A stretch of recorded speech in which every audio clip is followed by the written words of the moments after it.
शिवलिंग गणपतराव देगलुरे व शिवलिंग धोंडजी देगलुरे राहणार रामतीर्थ तालुका बिलोली जिल्हा नांदेड येथील रहिवासी असून गट क्रमांक 397 मध्ये 1 हेक्टर 38 आर शेती असून यात काही गहू काही टाळका ज्वार आहे व गट क्रमांक 390 व 391 या पण शेतामध्ये टाळका ज्वार आहे। याही ज्वारीची दिनांक 23/2/2026 रोजी संध्याकाळी 5 ते 5:30 वाजताच्या अंदाजात अवकाळी पाऊस व जोरदार वारे वाहल्यामुळे गहू व ज्वारी या पिकाचे नुकसान झाले आहे व गावातील अनेक शेतकऱ्यांचे नुकसान झाले आहे। तरी तलाठी साहेब व कृषी सहाय्यक तहसील कार्यालय यांनी लवकरात लवकर पंचनामे करून जे मदत शेतकऱ्यांना करता येईल ती करावी। स्टार मराठवाडा माझ्यासाठी KM शेख केरकर।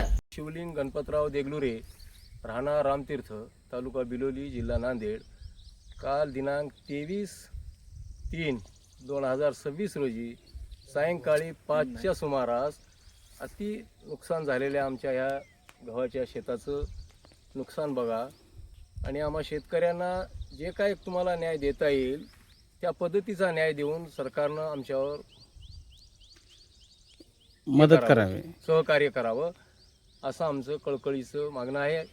397 मध्ये 1 हेक्टर 38 आर असून त्यांच्यात अर्धा गहू आणि अर्धी ज्वारी टाळकी हे सगळं गेलेलं आहे सर। देता येईल हो अशी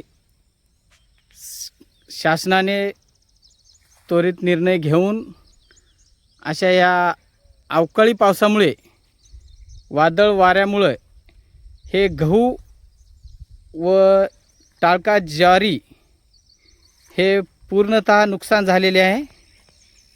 तरी लवकरात लवकर पंचनामे करून ज्या ज्या शेतकऱ्याचे झालेत संपूर्ण गावातील असतील आणखी कोणी असतील त्या सगळ्या शेतकऱ्यांचे पंचनामे करावे व पंचनामे करून जे मोबदला देता येईल जास्तीत जास्त